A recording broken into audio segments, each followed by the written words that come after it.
एक बार की बात है, जब एक ब्राह्मण का दाह संस्कार किया जा रहा था। रास्ते में उसकी विधवा पत्नी ने तुलसीदास जी को प्रणाम किया। तुलसीदास जी ने उसे सौभाग्यवती कहकर संबोधित किया। सौभाग्यवती का अर्थ होता है वह स्त्री जिसका पति जीवित हो।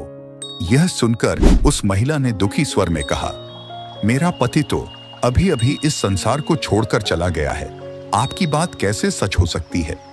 तुलसीदास जी ने शांत भाव से उत्तर दिया, जो वचन मेरे मुख से निकल चुका है वह असत्य नहीं हो सकता। उन्होंने भगवान राम का स्मरण किया, उनका नाम लिया और फिर से एक चमत्कार हुआ।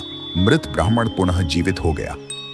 इस घटना की चर्चा दूर दूर तक फैल गई। जब मुगल सम्राट अकबर को इस चमत्कार के बारे में पता चला तो उसने तुलसीदास जी को अपने दरबार में बुलाया और उनसे कोई चमत्कार दिखाने को कहा। तुलसीदास जी ने विनम्रता से उत्तर दिया, मैं कोई चमत्कारी पुरुष नहीं हूं, मैं तो केवल राम का भक्त हूं और उन्हीं को जानता हूं।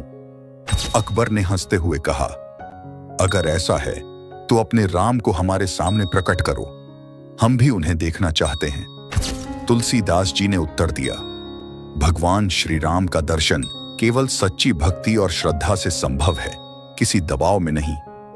अकबर को यह उत्तर स्वीकार नहीं था।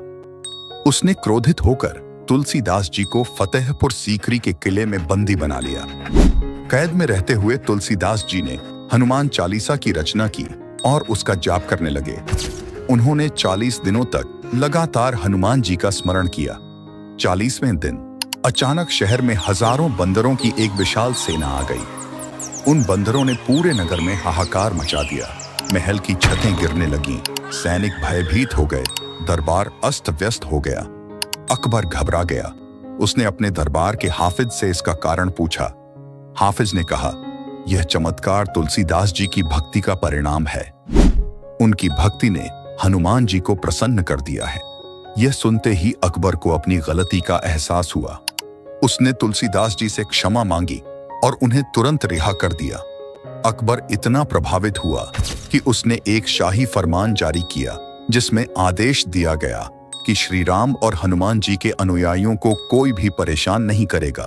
इस प्रकार तुलसीदास जी की भक्ति ने एक मुगल सम्राट को भी झुका दिया और उनकी भक्ति शक्ति का प्रमाण समूचे विश्व में फैल गया।